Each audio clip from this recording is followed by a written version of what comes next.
हमारा संस्कृति, हमारा इतिहास, हमारा शास्त्रों में सुंदर सुंदर किंवदंती, सुंदर सुंदर कहानी लिखा हुआ है जो हम लोग के लिए मूल्य अवदान स्वरूप है। जो जो कहानी हम लोग के लिए सहायता हुआ है वो प्रत्येक टी कहानी, प्रत्येक टी विषय वस्तु में हमारा जीवन के ऊपर उसका प्रतिछवि, उसका प्रभाव प्रतिफलित होता है। आज मैंने एक सुंदर सा कहानी लेकर आई हूँ। ये कहानी दो भिन्न भिन्न चरित्र का, दो भिन्न चरित्र में दो नारी का, ये कहानी एक नारी का त्याग का, ये कहानी एक नारी का संघर्ष का। एकदा गंगा नदी के तट पर एक सुंदरी नारी वास कर रहा था। नृत्य गीत में वो निपुण था। प्राप्त वयस्क होने के बाद उसका विवाह हो गया। विवाह के कुछ दिन के बाद उसका पति का बंधु लोग उनके घर में आए और उनका पति को बोले, तुम्हारा पत्नी नृत्य गीत में निपुण है, उनका नृत्य गीत को एक बार देखने के लिए हम लोग इच्छा प्रकाश कर रहे हैं। बंधु लोग का ये निवेदन को सुनने के पश्चात उसका पति पत्नी को उनके सामने नृत्य करने के लिए बोला था। पति का आज्ञा को अवमानना ना करते हुए पत्नी उनका पति के बंधु उनके सामने नृत्य गीत परिवेशन किया था। उसका सास वहीं पर उपस्थित होने के पश्चात बहू को एक बारंगाना बोलकर घर से बाहर कर दिया। मैं तो अपना पति का आज्ञा को पालन कर रहा था, मेरा पति का आज्ञा के अनुसार नृत्य परिवेशन किया था, किंतु कुछ फर्क नहीं पड़ा। सासू ने बहू को एक बारंगा नाम देकर घर से विताड़ित कर दिया। रोते रोते वो न्याय के आशा में राजा के दरबार में पहुंच गया। जब राजा के सामने वो बात रखा, राजा भी उनको न्याय नहीं दे पाए। राजा दरबार से निराश होने के बाद राजा को यह अभिशाप दिया, हे राजन, आज मैंने पति का आज्ञा को पालन करते हुए बिना दोष एक बारंगना का कलंक अपना सिर में लेके जा रहा हूँ। न्याय के आशा में आपके पास आया था, मेरे को न्याय नहीं मिला। आज मैंने आपको अभिशाप दे रहा हूँ, आपका जो कन्या वो भी अपना पति के कारण से दुखी होगा। ये बोलते बोलते वो नारी राजा दरबार से चला गया। कुछ क्षण के पश्चात उन्हें सोचने लगा, जो बारंगना का कलंक माथा में लगा हुआ उसी को लेकर मैं कहाँ जाऊँ, कैसे मैंने अपना भरण पोषण करूँ। बिना दोष में जो कलंक मेरा सिर में लगा हुआ उसी कलंक को मेरा ताकत बनाकर जीना सीखूंगी। और वो नारी गंगा नदी के तट पर अपना कुटीर बनाकर रह गया और अपने आप को लक्ष्य हीरा नाम से नामित कर दिया और खुद को वेश्यावृत्ति में निवृत्त कर लिया। अत्यंत सुंदरी होने के कारण से लक्ष्य हीरा के पास जो कोई एक रात्रि के लिए अतिथि ग्रहण करता था उसका पावना था 100 स्वर्ण मुद्रा। उसी समय रामदास नाम का एक भिक्षुक कुष्ठ रोगी उसी गंगा नदी के तट पर बैठकर प्रत्येक दिन लक्ष्य हीरा को देख रहा था। उसका मन में लक्ष्य हीरा को पाने के लिए प्रबल इच्छा जागृत हुआ। उसी रास्ता में राजा का एकमात्र कन्या अपना सखी सहोदर को लेकर प्रत्येक दिन माँ वनदुर्गा का पूजा अर्चना करने के लिए जाता था। एक दिन माँ वनदुर्गा उनका पूजा अर्चना में प्रसन्न होकर उसको एक माला प्रदान किए। बोले, हे कन्या, आज मैंने तुम्हारे पूजा अर्चना से प्रसन्न होकर ये माला प्रदान कर रहा हूँ। तुम ये माला के लेकर जाओ, जिसके गला में ये माला डालोगे वही तुम्हारा पति बन जाएगा। राजकन्या अत्यंत उल्लासित होकर सखियों के साथ घर वापस आ रहा था। उसी समय एक पत्थर के ऊपर उसका पाँव फिसल गया। उसके हाथ से माला जाकर उसी कुष्ठ रोगी के गला में पड़ गया।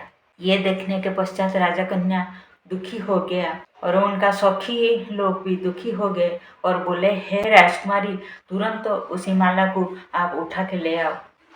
तभी राजकन्या ने बोले, माँ वनदुर्गा के प्रसाद से मेरे को ये माला प्राप्ति हुआ था। उनका आदेश था, जिसके गला में ये माला पड़ेगा वही मेरा पति होगा, इसीलिए मेरा भाग्य में जो था वही हुआ। ये माला उनके गला में पड़ गया तो वही मेरा पति होंगे। उसके पश्चात अपना पिता माता का अनिच्छा सत्त्वे राजकन्या को कुष्ठ रोगी के साथ विवाह करके उसी गंगा नदी के तट पर रहा। सुंदरी राजकन्या के साथ विवाह करने के पश्चात भी उनका मन में शांति नहीं था, क्योंकि उनका मन में एकमात्र आशा था लक्ष्य हीरा को प्राप्त करना, एक रात के लिए लक्ष्य हीरा के महल में बिताना। एक बार राजकन्या अपना पति के दुख का कारण पूछा।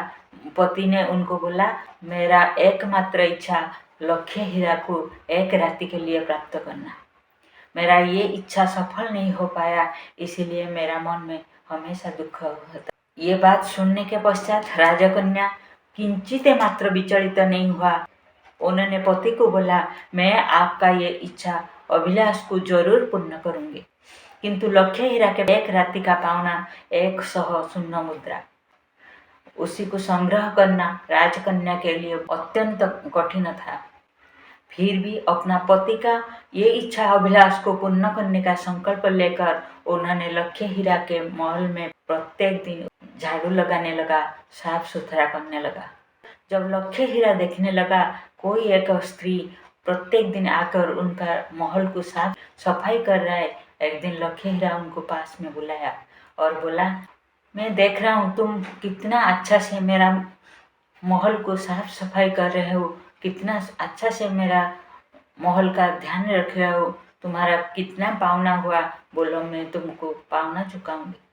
तभी राजकुमारी ने विनय होकर बोले, मेरे को ये कार्य करने के हेतु कुछ पावना का जरूरत नहीं है। मेरा पति आपको एक रात्रि के लिए पाने के लिए इच्छुक है। मेरा पति का एक रात्रि का पावना मेरा कार्य चुका दीजिए। एक रात्रि के लिए मेरा पति को आप अतिथि के रूप में ग्रहण कीजिए। एक नारी का इसी त्याग को देखकर लक्ष्य हीरा प्रसन्न हो गया। एक रात्रि के लिए उसका पति को आतिथ्य ग्रहण करने के लिए राजी हो गया। बोला, आज रात तुम्हारे पति को मेरा रंगशाला में मैं अतिथि रूप स्वीकार करूंगी, तुम्हारा पति को लेकर आओ।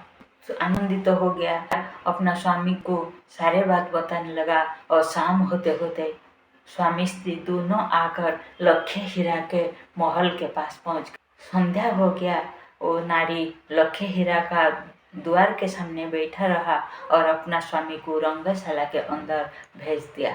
जब उसका कुष्ठ रोगी स्वामी रंगशाला के अंदर पहुंच गया, उसका सौंदर्य देखकर आत्महरा हो गया, भय में कंपने लगा। कुछ क्षण के बाद जब लक्ष्य हीरा रंगशाला में प्रवेश किया, तब देखा वो भय में कंपने लग रहा है। तभी कुष्ठ रोगी ने बोला, मेरा गला सूख रहा है, मेरे को थोड़ा पानी पीने को दो, पानी नहीं मिलेगा तो मेरा मृत्यु हो जाएगा। तभी लक्ष्य हीरा ने बोला, आप अपेक्षा कीजिए, मैं आपके लिए पानी लेकर आऊंगी। ये बोलकर लक्ष्य हीरा चला गया। 2 पात्र में पानी लेकर उसके सामने रख दिया। वो कुष्ठ रोगी बोला, मेरा तृष्णा मिटाने के लिए 1 पात्र का जल यथेष्ट होगा, आप 2 पात्र में क्यों जल लेकर आए। तो अभी लक्ष्य हीरा ने बोला, वो दोनों अलग अलग जल है। पहला पात्र में पवित्र गंगा नदी का जल है, इसको पीने के बाद आपका तृष्णा मिट जाएगा। दूसरा पात्र में सुबासित मीठा जल है, जिसको पीने के पश्चात आपका तृष्णा कभी नहीं मिटेगा और पीने के इच्छा जागृत होगा। जितना पियोगे उतना ही तुम्हारा इच्छा बढ़ते जाएगा। तुमको कौन सा जल चाहिए। तभी वो कुष्ठ रोगी रामदास ने बोले, मेरे को वो पवित्र गंगा नदी का जल दीजिए, उसको पी के मेरा जीवन बच जाएगा। मेरे को वो सुबासित मीठा जल का प्रयोजन नहीं है, ये गंगा जल में मेरा तृष्णा मिट जाएगा, मेरा जीवन बच जाएगा, मेरे को तुरंत उसी जल दीजिए। ये बोलकर भिक्षुक रामदास ने तुरंत ही गंगा जल को पी लिया। कुछ क्षण के बाद वो शांत हो गया। उसके पश्चात लक्ष्य हीरा ने बोला, आज जो गंगा जल पी के तुम्हारा तृष्णा मिटा लिया, शांत हो गया, उसी गंगा जल तुम्हारा पत्नी था। जो सुबासित मीठा जल वो मैं था। मेरे साथ एक रात काटने के पश्चात तुम्हारा ये तृष्णा तो थोड़ा कम हो जाएगा, किंतु कभी समाप्ति नहीं होगा। सारा जीवन उसी के पीछे पीछे तुम भागते रहोगे, किंतु कभी तुम्हारा ये पिपासा नहीं मिटेगा। तभी कुष्ठ रोगी रामदास ने अपना गलती को समझ पाया और लक्ष्य हीरा को माफ़ी मांगा। बोला, मेरा गलती हो गया, मेरे को क्षमा कर दीजिए। लक्ष्य हीरा बोला, मुझे क्यों माफ़ी मांग रहे हो, माफ़ी तो उसी नारी को मांगना चाहिए तो अपना पति का सुख के लिए मेरा महल में दासी के रूप में काज किया और स्वयं द्वार के सामने आपको अपेक्षा करके मेरे पास भेज दिया। तुम जाके उसी को ही क्षमा प्रार्थना करो। ये बोलकर लक्ष्य हीरा वो कुष्ठ रोग की हाथ पकड़कर द्वार के पास आ गए। बोले, हे बहन, तुम धन्य हो, धन्य तुम्हारा सतीत्व, धन्य तुम्हारा पतिव्रता। आज तुम्हारा पतिव्रता, तुम्हारा सतीत्व केवल में तुम जीत गए, मैं हार गई। ये परीक्षा में तुम उत्तीर्ण हो गए। आज तुम्हारा पति को तुम प्राप्त कर लिए।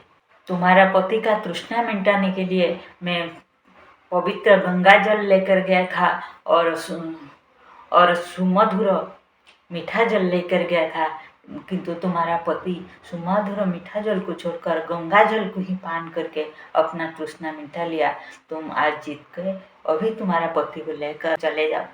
इसके पश्चात वो नारी अपना पति को पाकर अत्यंत आनंदित होकर अपना कुटीर के लिए चला गया। वो नारी था सती अनुसया।